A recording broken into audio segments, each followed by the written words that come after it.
So this is from the Samyutta Nikaya.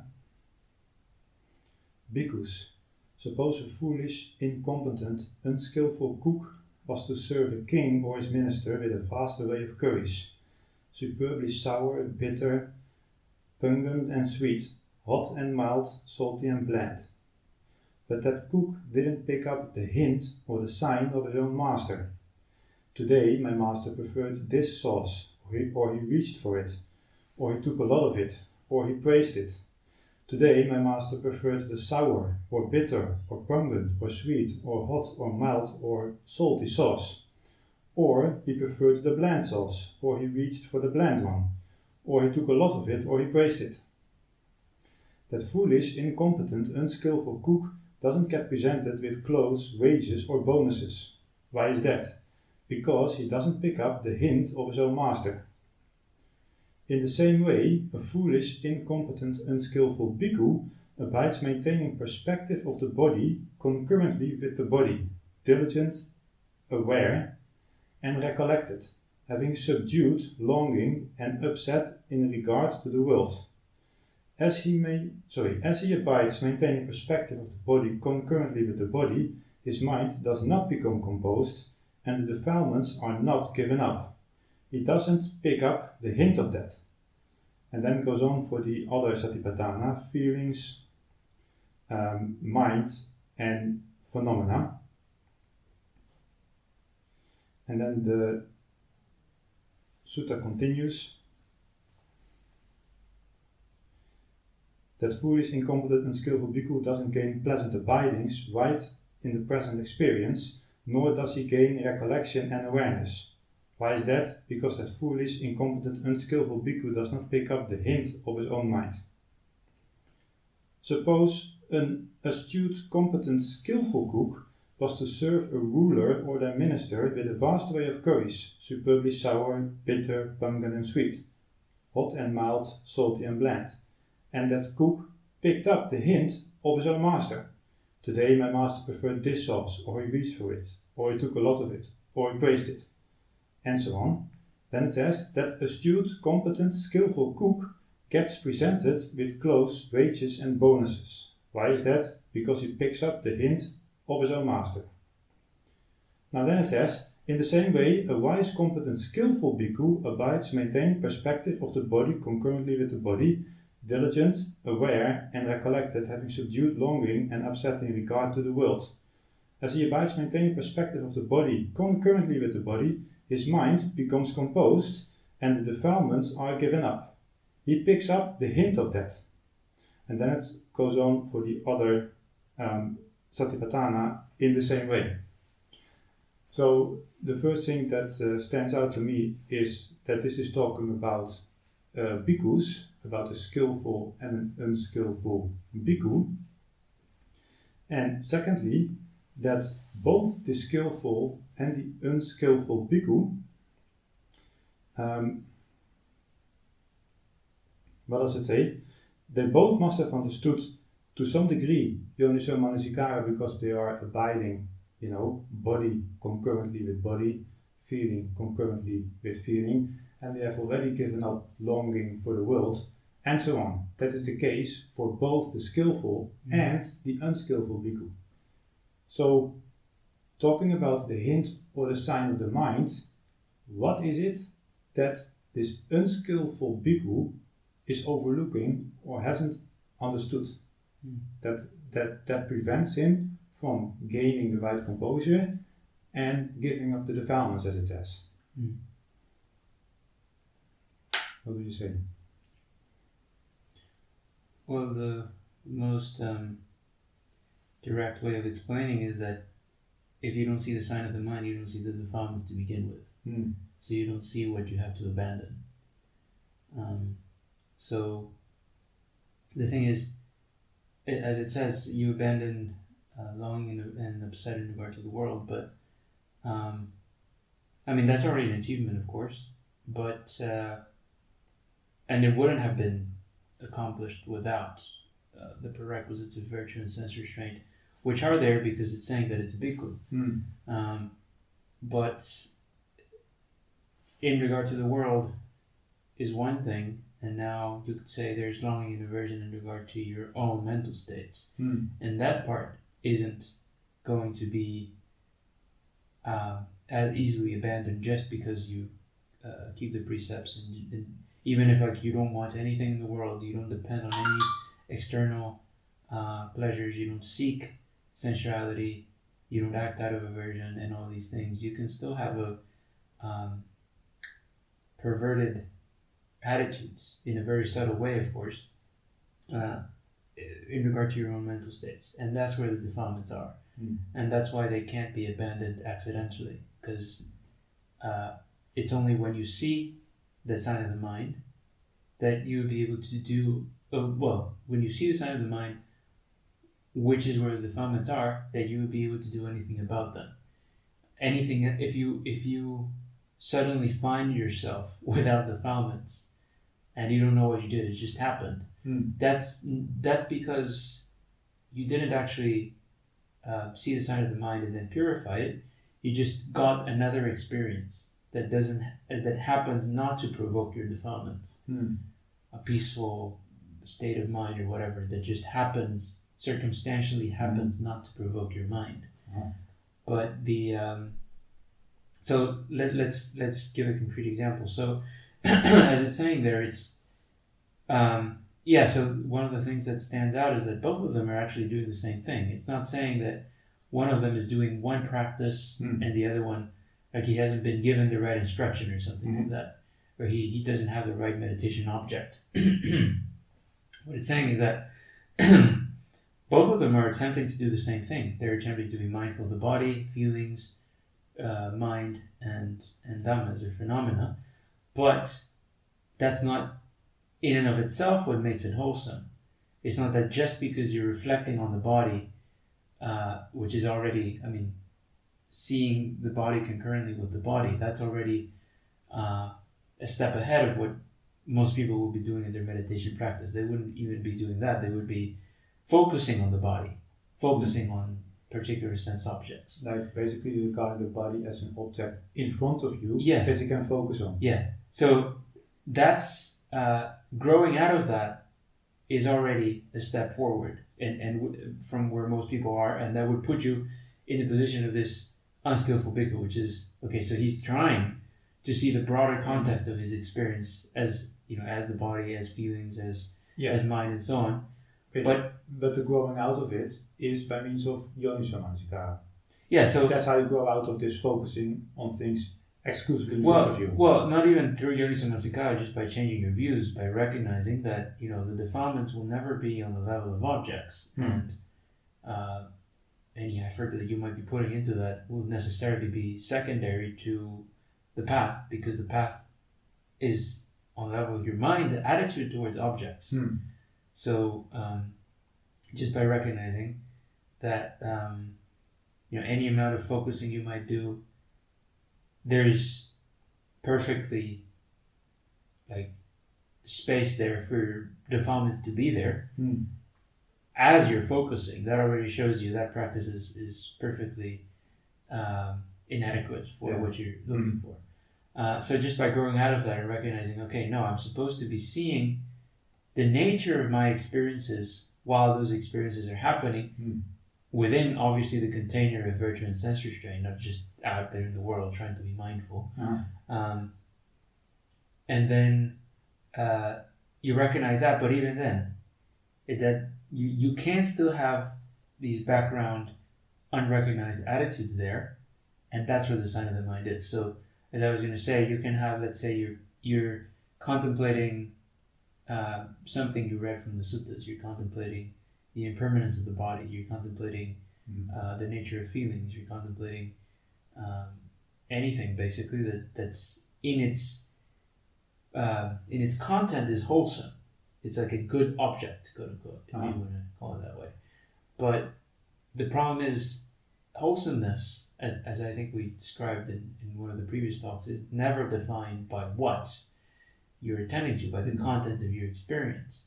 So the wholesomeness or the greed, aversion, and delusion, or absence of it that you would have there, is defined by what is your mind's attitude towards that contemplation you're doing. Hmm. That's where you would find the sign of the mind. So it's the same object is there, only you change something different. But let's say these peripheral kind of meanings that are floating there in relation to what you're attending to. And what would be one of the most relevant examples for people? It would be the sense of anticipation, expectation, and craving for special experiences and insights to arise out of their meditation. You would be doing the same practice, the same wholesome contemplation and reflection that you read from the suttas, but with that taken for granted background of anticipation and desire. And you wouldn't see that actually your contemplation should be applying to that, not just robotically continuing to focus on it's not even focus anymore, it's a contemplation, factually, like it says he's doing it properly. Yeah. But because he fails to include that into the picture as well, well, the defilement won't be abandoned, because it will never be abandoned accidentally. It needs to be seen in order to be abandoned. So you can do that practice for 100 years, that defilement continues to float there, and it's never going to go away by itself unless you see it. Unless you address it that way. Yeah. So are we saying that these background attitudes that you just described, that is basically synonymous with the defilement? Yeah. Like you will never, defilements, they will be, let's say, confirmed or cemented by things in the foreground that you can attend to. So obviously you have a sensual state of mind, and you are also actively proliferating sensual thoughts. Of course, that's unwholesome as well. But because of the state of mind, that's what defines not the presence of those images in your mind, but the attitude of the mind towards it is what defines that. Because you can be thinking about the same, even in your ordinary experience. So an ordinary person who doesn't practice, they can see, on some occasions I can be having exactly the same perceptions in my mind. There isn't lust. And on other occasions, the same thing is there and there is lust. Why is that?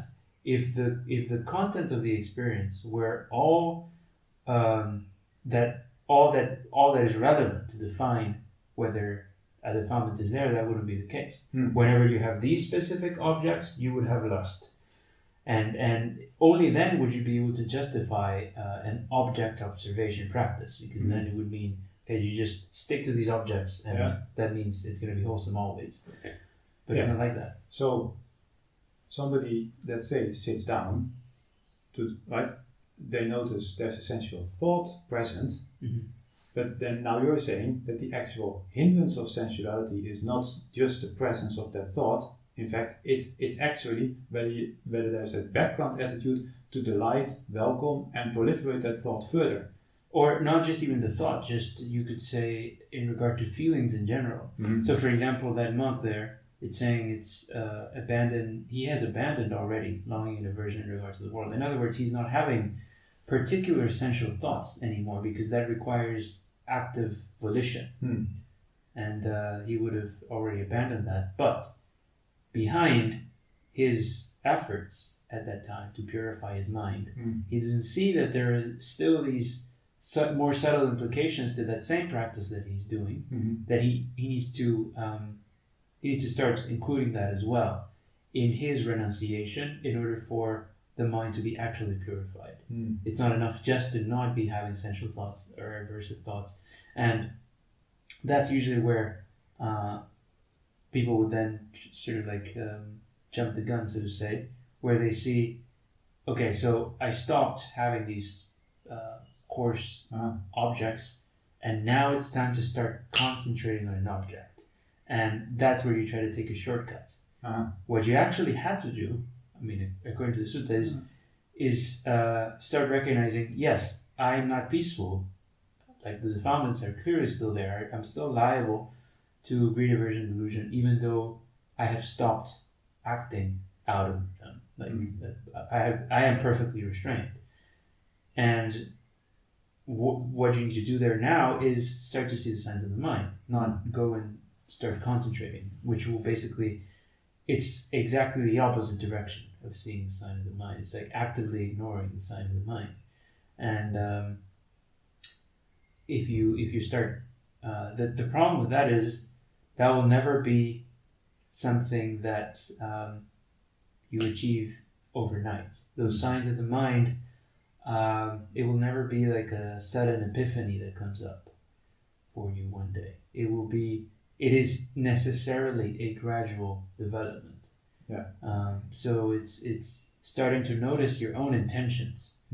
That's basically what it comes down to. It's intentions, not in the sense of decisions, which is what people usually, like, you could present the concept that we're talking about, you could present it that way. The average person who doesn't see the sign of the mind, when they think in terms of intentions, what they think of is decisions.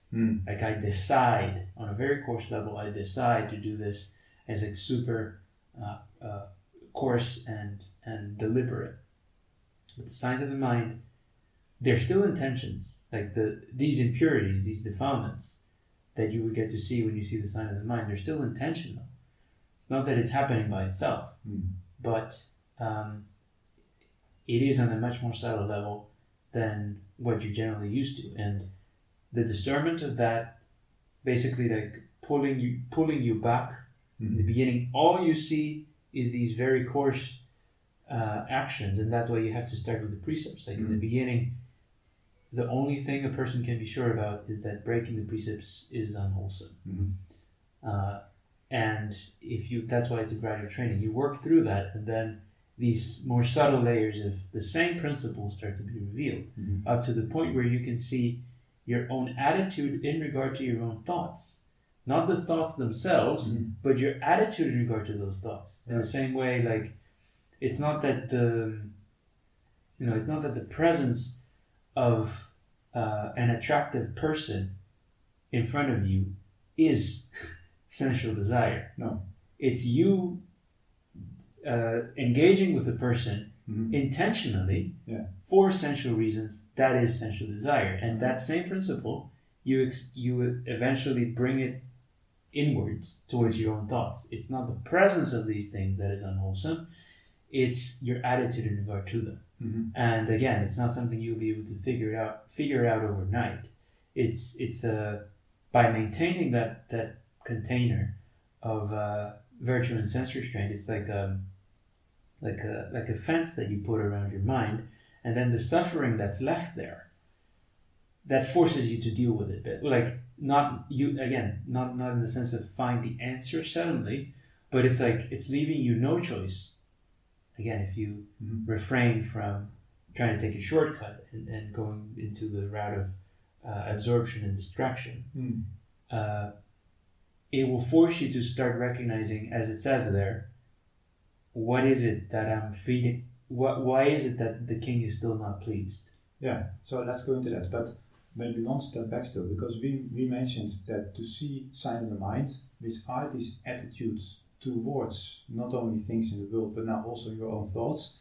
You mentioned offense, which is the virtue and the sense restraint, but we should also emphasize that without seclusion, this sign of the mind is not going to become apparent. So perhaps we should clear that out first before we go and discuss the synonyms of detail. Yeah. So actually, there's another sutta that's quite relevant that says, I think it's Anguttara Nikaya 668, and it says, so it gives a bit of a series, and it says, without learning to, a monk who delights in seclusion, he won't be able to...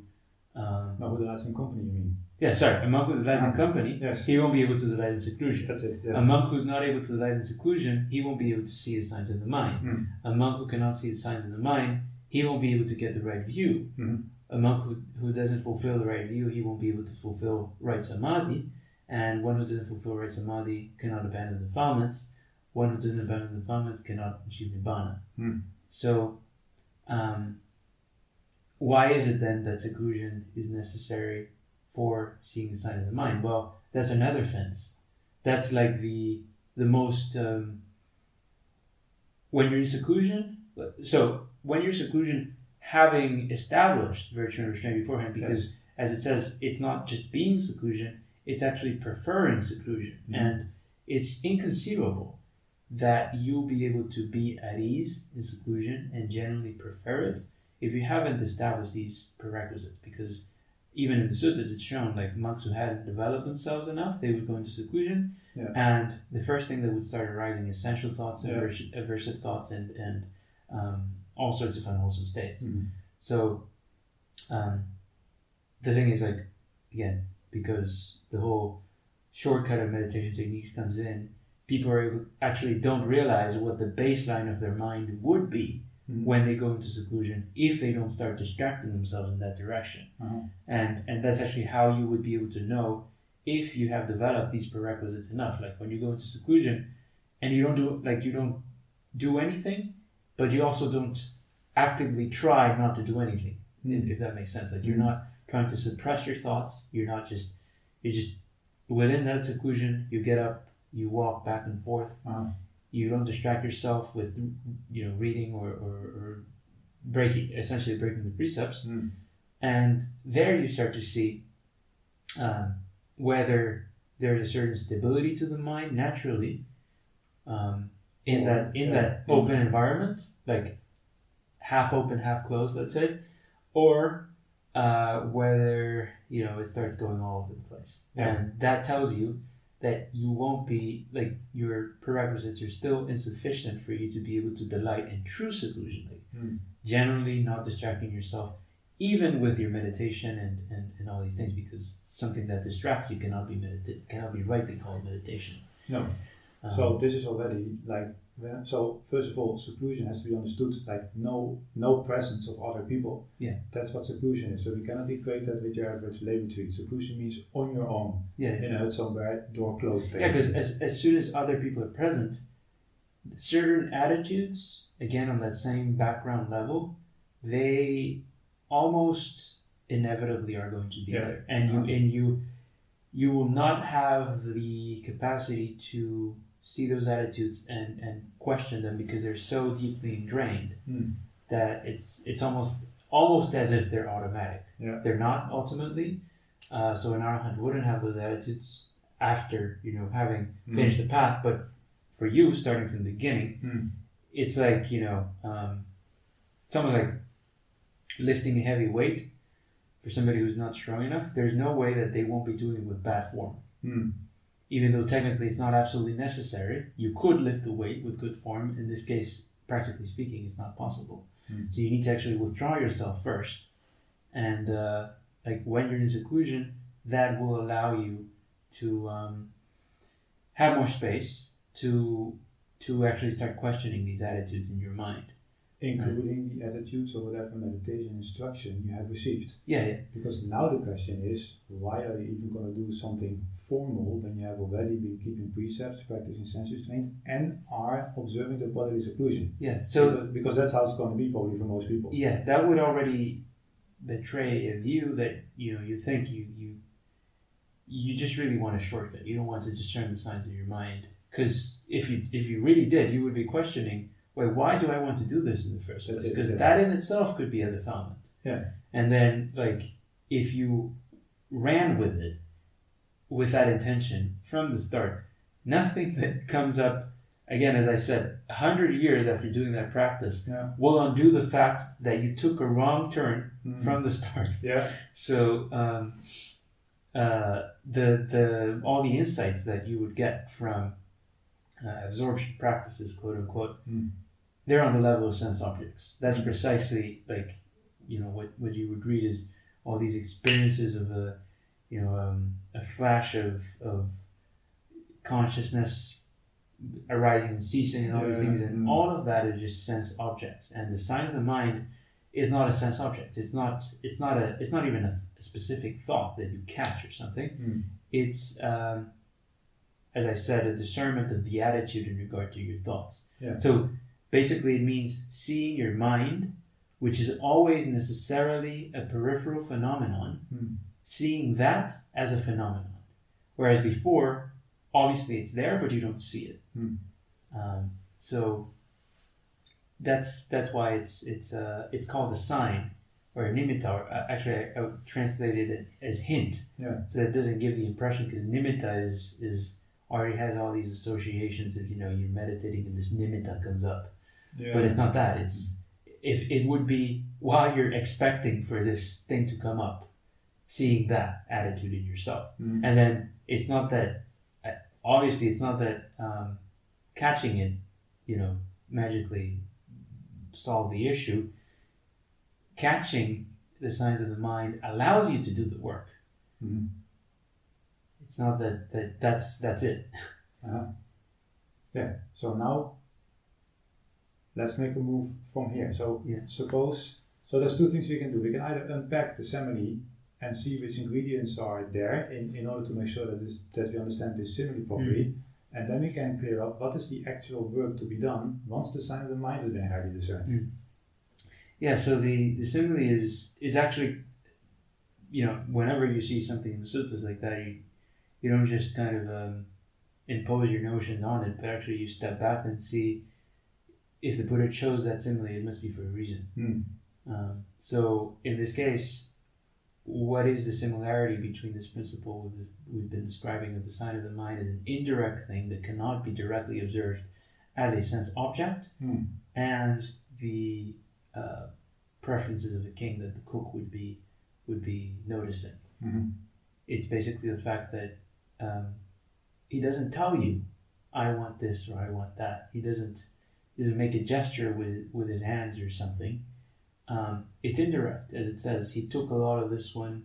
He spoke in praise of that one. But it's if you're just if the cook, let's say, is just totally focused on his self-centered point of view in what, not even deliberately, just by failing to actually discern those signs, he will be thinking, oh, this food is everyone likes it, so I'm just going to cook this because who doesn't like I don't know, chocolate cake or something?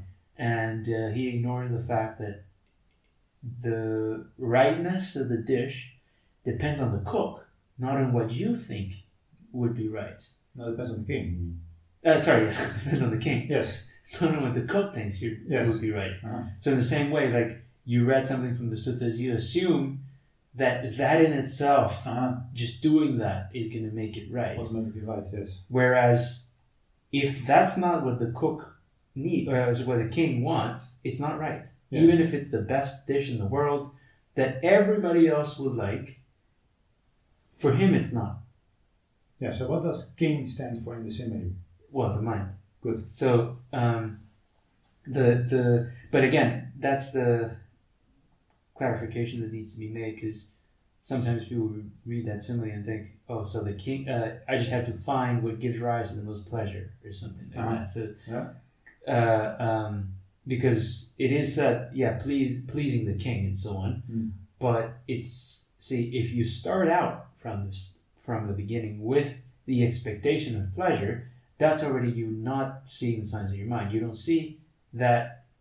See, you embark on this quest of giving the mind what it wants because you're suffering. And so you would be failing to question the fact that the reason why you're suffering is because there's craving right then and there as a sign that you're not discerning, and that if you were to just address that, you would actually fix the problem without having to fabricate or give rise to anything secondary.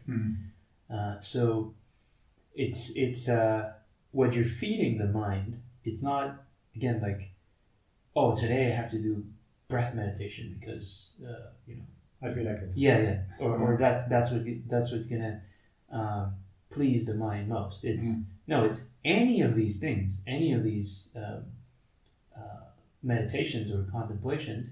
If you do them correctly, that's not in itself, like the meditation in itself is not what's right or wrong, as I just said. It's what is the, let's say, counter attitude that's associated with that. So if you are, what you're feeding the king, let's say, is you're either going with it. Let's say there's a essential tendency or a craving for pleasure, your intentions, the intentions that you exert will either be going with the grain or against the grain of that tendency. And if you don't know 100% that they're going against the grain, they're going with the grain. That's how it works. So what you're feeding the mind, quote unquote, really is the intention behind your contemplation, not the contemplation itself. And that's why in the suttas you have all these different approaches that you can take, and none of them is more special than the other in and of themselves, because what will make them work, quote unquote, is the attitude with which you pack it together, let's say.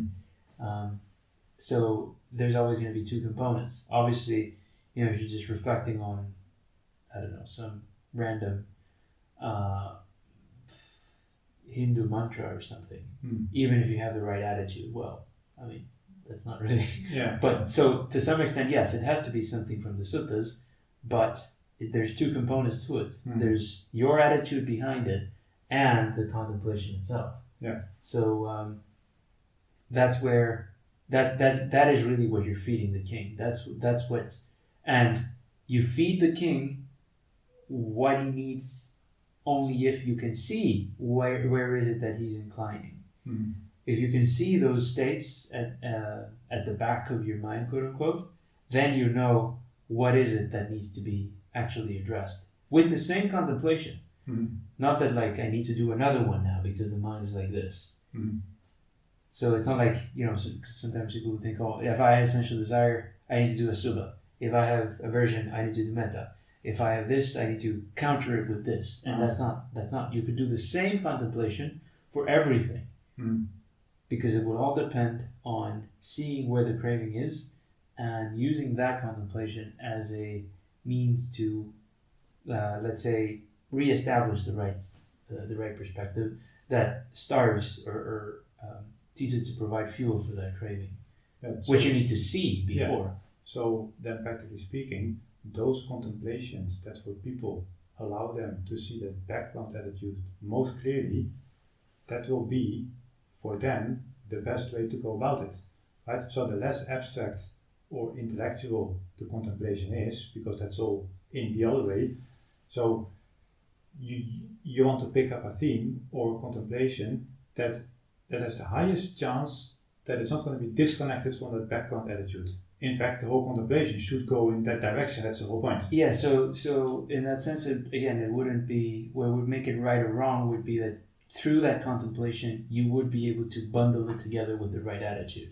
So in that sense, for different people, there will be different things that will be more suitable. Like the sutras would say, for those who have a strong tendency towards defilements, these contemplations of death and the subha and all these things, they would be more beneficial. But not because if you do them in and of themselves, you can perfectly still bundle them up with the wrong thing. With you can be doing a subha.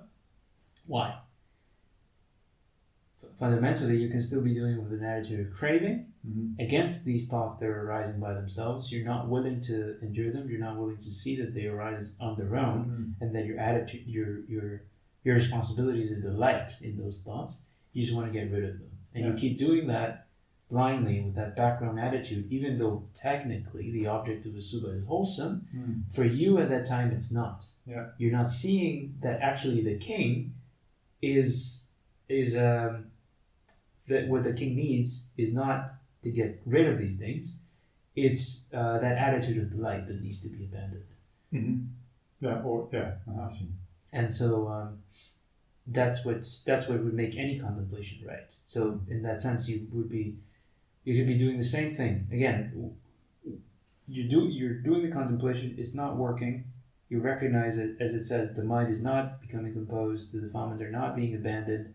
The pressure is increasing, not decreasing. You're getting even more agitated than before. You don't change it up.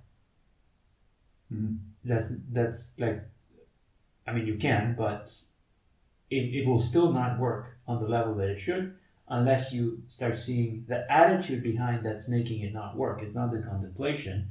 It's your kind of unquestioned attitudes that are there. So kind of the suffering that comes up, and that's why, again, going back to seclusion and so on, when you're in seclusion and your mind is kind of going everywhere, so that's another thing actually we should clarify before we go on. When you're in seclusion, the whole point is to allow your mind to move to some extent. You don't want to be, bottling it up into this or that kind of overly controlled mental environment. It's you basically, within the precepts, within that environment, you allow your mind to move, and then even thinking about random things, as long as it's not obviously unwholesome, and there you're going to be able to see that's going to reveal the suffering. And the suffering is not in your mind thinking about those things, it's in the attitude while those thoughts are present. And that's where then you will be forced to start addressing that. Seclusion kind of brings out those symptoms, let's say. And then that forces you to look, where is that illness? Where is it? Yeah. And you don't give up on this until you actually find it. And you will know with certainty that that was the only way to actually deal with it. You could have distracted yourself with something that would have temporarily suppressed the symptoms, but that would have been basically just useless. In the end, it doesn't help. Yeah. So now, okay, suppose somebody is in seclusion, right? Meeting all these prerequisites that we have discussed so far. And then a sensual thought comes up. Say, somebody notices, is not concerned with, focusing exclusively on that thought, but they begin to see this background attitude of either leaning towards and delighting in that thought, or saying, I shouldn't have any sensual thought, I want to get rid of it as soon as possible because that's my duty as a monk. And they begin to see some glimpse of that attitude towards those thoughts while they are present. Then, what's next? Well, that's it. So, that attitude of what next? Like, so you already saw that those thoughts are unwholesome. Yes. You're already not giving into them. You recollect, okay, well, this body is impermanent. Any inclination that I may have to indulge in the objects that belong to this body will make me even more liable to suffer when that body breaks apart. Yes. And that's it. And for as long as the mind doesn't, again, start delighting in the sensual thoughts, your duty is done for that moment. Exactly. If you start, trying to keep going, then you don't see it. You're not seeing a sign. Yeah. So then you're overlooking some other background attitudes. Yeah, exactly. So you're not seeing now the attitude of expectation. You're just running towards this experience you think you should have. Yeah. And that's actually the suffering. Yeah. Whether the experience comes later on or whatever, you still didn't understand why initially you were suffering to begin with. So it's not really solving the liability to suffering. So that's it. So you notice the sign of the mind, you notice the inclination of the mind, and that's why it then said, the suttas would then say your job is then not to get rid of it. As the Satipatthana Sutta itself says, actually, he knows lustful mind is lustful mind, he knows averse mind is averse mind, he knows distracted mind is distracted mind. That's it. And that's defined as purity, actually. Yeah. So you basically, for as long as you don't lose sight of that, and you will lose sight of that when you either fall again back into the sense objects, or you fall too much into the side of denying them and trying to replace them with other thoughts that you think are better. You need to stay in the middle, which is you're not delighting in the thoughts, but you're also not trying to replace them with others. And to that extent, you're seeing the sign of the mind. So that's why it's inextricably tied with the middle way. So it's not getting rid of the mind, it's knowing it for what it is and then not adding fuel to the unwholesome states that are there. Yeah. And then when the mind is it obviously works the opposite way as well. When the mind is in a wholesome state, let's say when the five hinges have been abandoned, you also know that for yourself and you know exactly how it came about. It didn't happen by accident. It's because the whole time you were aware of the king's preferences and you were doing the right thing. And now the king is the king is pleased, and you know exactly how to maintain that, and there is nobody in the world that can suddenly make you lose that which you worked for. So like when people say, "Oh, I lost my samadhi" or something, that's because they didn't have it to begin with. If you see the signs of the mind, there is no way except your own intention. Well, if it is right samadhi to begin with, which happens on the basis of seeing the sign of the mind, there is nothing except your own intention which can, make it decrease. So you could basically say, as a kind of illustration, slightly coarse, but it might be useful. It's sign of the mind would be wherever you're looking at, even mentally, whenever you're directing your beam of attention, if you want to put it that way, the sign of the mind is what's around that. So the same way I'm looking here now, and the back of my head, like I know that there's stuff back there, but I can't directly look at it. And while I'm looking at outside, I know that there's stuff back there. And I might know, let's say that, there's something behind my head, and if I lean too far back, I'm going to hit my head. But I'm not directly looking at it. No. So that could be one practical way of because if you try to turn towards it, well, something now, see, the back of my head remains the back of my head. It will never change. So is this the recollection and awareness aspect? Yeah, so actually that's another thing that says there. Without seeing the sign of the mind, you don't have recollection and awareness, even though you might be, because usually mindfulness is thought of as consistent focusing or observation of one thing. And what this is saying is you might do that as much as you want. You don't see the sign of the mind, you don't have recollection and awareness. No. Because it's not awareness of, it's even it doesn't even make sense to call observation of one object awareness. No. Because when the suttas say, what is awareness? It says, a monk is aware of his thoughts as they arise, as they endure, as they cease, his feelings as they arise, as they endure, as they cease. So can you actually see those things as objects?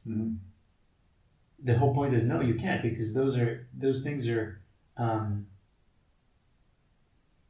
they are peripheral. In order to you can see the thoughts themselves are objects, of course, but your knowledge of those things is not on the level of objects. It cannot be. So that's a general principle of knowledge in general. How does a car mechanic? I think I might have given that example before. Like he knows all the inner workings of the car and so on.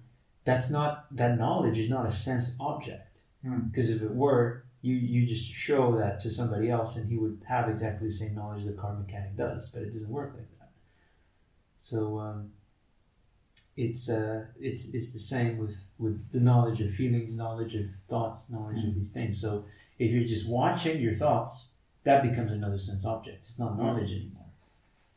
So that's one practical way of thinking about it. It's always behind your attention. That's the principle of the mind. But it is a phenomenon, so it's important not to mystify it and think that it's sort of it's not a phenomenon or it's hidden in my experience or something like that. No, it's there. It's just that in the same way, it's not that the back of my head doesn't exist or like what's behind me doesn't exist. It is there.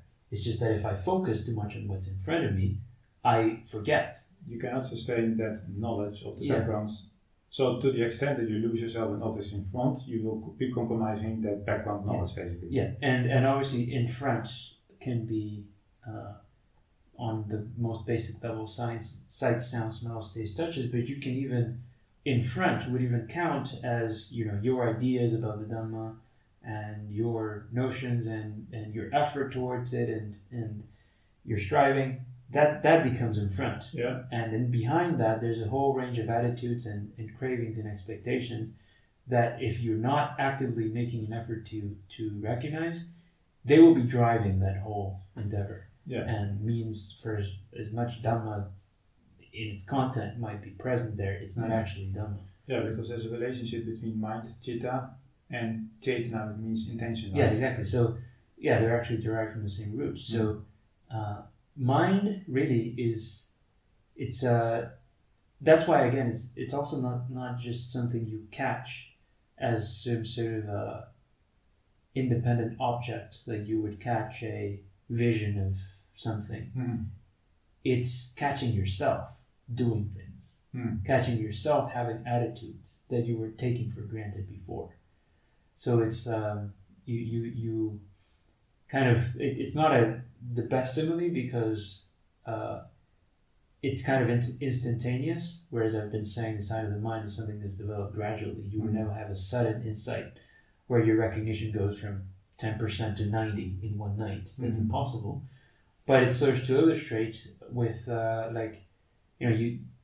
you see your nails, and for some reason, like you seem to have cuts in your fingers and stuff, and they're kind of very. You see that even though you're not cutting your nails for some reason, they're always very short. Uh-huh. And at some point, you figure out that you catch yourself biting your nails, and that's why actually your nails were in that condition. So it's the same. You find yourself experiencing the suffering as a symptom, and what's causing that? It's these intentions that you don't see. So that's where the sign of the mind is, and it would be slowly you get to see through the evolution of the gradual training. See, that sign of the mind has to be present throughout, even from the very start with the virtue, but the extent of it is getting refined. So even just to keep the 5 precepts, like to keep them in their spirit, you can keep the rules, the letter of the rules mechanically, but to be able to keep the rules in their spirit, you would already have to have a basic recognition of the sign of the mind, because let's say lying, like if you don't discern your intentions, if you don't see why is it that you're saying what you're saying to another person, there might be cases where you're not necessarily telling an outright lie, but you're intentionally misrepresenting the truth because it's just too unpleasant to say it. So, or you might be keeping even, let's say, the 8 precepts, and the precept on entertainment, let's say, you might in various occasions come across news, whatever, videos, newspapers and stuff, or you might be using the internet for some practical purpose, but unless you're able to see that intention behind, so why is it that I'm actually choosing to do this right now, you would be unable to really know whether you're actually refraining from entertainment or not, because anything can become entertainment, just anything can be a way of distracting yourself. So then sense restraint, you won't be able to see what the sutta define as grasping the signs and features of sense objects. You won't be able to see that, nor would you be able to see that longing and aversion that would arise on account of that grasping of signs and features, as the suttas would say. Then the watchfulness and vigilance, purifying your mind from obstructive states, that would already be fully contingent on seeing the sign of the mind, because otherwise you don't know what obstructive states are, and all the way up to the 5 hindrances. So it's just refining the same principle of seeing the sign of the mind, and it's important to see as well that everyone has that ability to some extent. So that's why, for example, in some cases in the suttas, these lay people who got enlightened seemingly instantaneously, it's not because of some magical event or luck that they had. It's because, well, for whatever reason it might be, in their past lives or even in their present life, their sensuality was not as proliferated, like they were not as constricted in that foreground level of attention, that they were able to see to some extent that peripheral domain the back of your head, as I was saying. And when the Buddha explains these things, they're actually able to see them concretely in their own experience here and now. Yes. So if the Dhamma doesn't, if hearing about these things, the Four Noble Truths, craving and suffering, cessation of craving, and all these things, and you don't have the right view, that can only be because the sign of the mind, where those recognitions, that would allow those recognitions to land, is not there. Even if you make perfect sense of all the information, not sufficiently been discerned. The concrete basis where you would see where that craving is, as I said, always behind you, that's not there. So even though, yes, you agree with the fact that craving is suffering, because you read about it in the suttas, it won't lead to the insight of the right view. But everyone has that recognition of the sign of the mind on a basic level to some degree, because otherwise you wouldn't be able to even start the practice. So it's just that it's not enough to constitute the right view. So you could say, like, some people can't even catch themselves telling lies. Like, it's just even if you tell them or whatever, they just unable to recognize their own actions, or not specifically things against the precepts, just anything. They operate almost like animals, let's say, without recollection and without any simultaneous awareness of the things they're doing while they're doing them. So that already shows you, and some other people, like, they very sharp faculties, like even though they haven't heard the Dhamma, and they have a natural sense of self-awareness, to put it that way. Not in the New Age sense of like watching your knees and stuff, because nobody does that unless somebody has told them. Whereas this is something that you would be almost like ingrained into you, whether you heard the Dhamma or not. This side of the mind. So that shows you that it's just a matter of cultivating it further. It's not something that you have to like gain for the first time or something like that. It's just furthering, understanding the principle, refining it. So a good way to illustrate how seeing the signs of the mind would actually be necessary even to purify your physical and verbal actions would be, let's say you have an intention to do something that's externally good, or in a Buddhist sense good, like visiting a monastery, having Dhamma discussions, reading suttas, and then you might assume that that external property of that action is what determines it as wholesome, failing to see that actually it's the internal motivation behind it that determines it as such. So, and that which can change from day to day. So if one day you're doing that action because you crave for company, you were bored, you want to have a good time, in other words, is rooted in passion, then that same action is actually unwholesome, even though other Buddhists might be praising you on account of it and whatnot.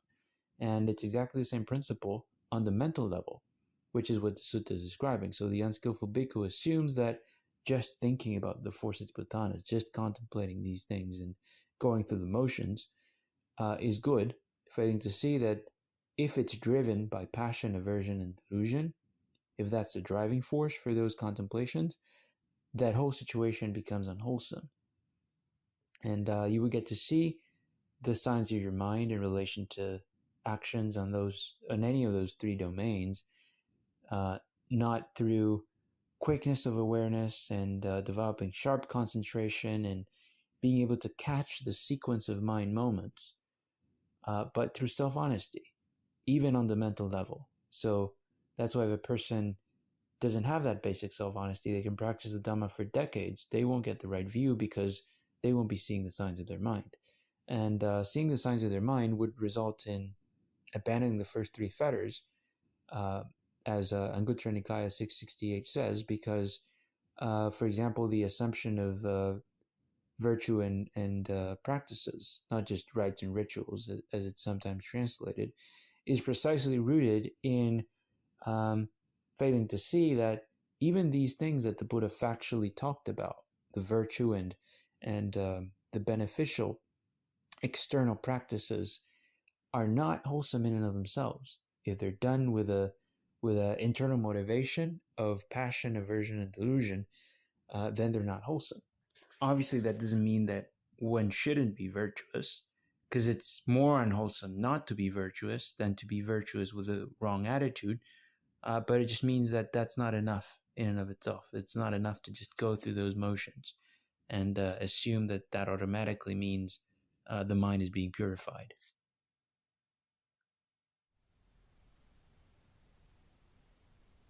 Have you clarified sufficiently what is sign of the mind? Yeah, so one more thing you might mention. So how would you practically go about it? Like the first thing you would need to restrain is this tendency to, as I said, be expecting a result. That's kind of the most it's actually the simile the Buddha gave. It's the axe handle. You're not asking yourself, when is the axe handle going to wear out? You're just using it. You're just using this axe. And you know that at some point it will have to wear out. It will not be tomorrow. It will not be the day after tomorrow. It might not even be next year. It might not even be in 2 years. But you know for sure that if you're using that axe as opposed to leaving it there, the day where it's gonna where you will recognize that the axe handle is worn out is coming closer. Yeah, that's all you know. Yeah, but exactly. But there's no doubt there. So somebody knows that what they're doing is right. They're not second guessing whether they're actually wearing off this axe handle. Yeah, they know they are. Yeah. So the point being, if you're making this effort, you are developing the recognition of the sign of the mind. Because again, it's not something you have to wait for. No, it's just refining some principle that's already there in your experience. So there's nothing to wait for. Like so mind is not coming and going. It's there. Yeah. So it's like getting better at just exercising or something. You're not expecting some magical day where like you already can lift 10 pounds.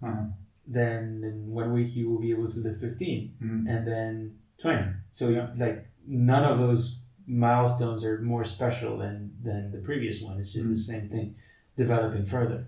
So that's basically the way. And you don't know how many pounds you will be able to lift. You need to be able to lift to get the right view. You just know you will factually be able to see, like in hindsight, that some progress has happened even before the right view. You'll be able to see.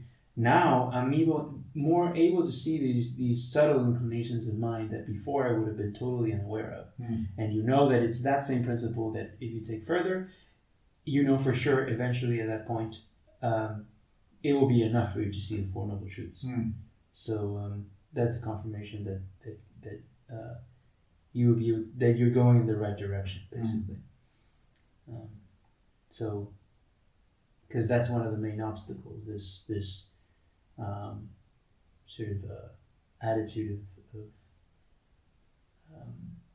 wanting to achieve something.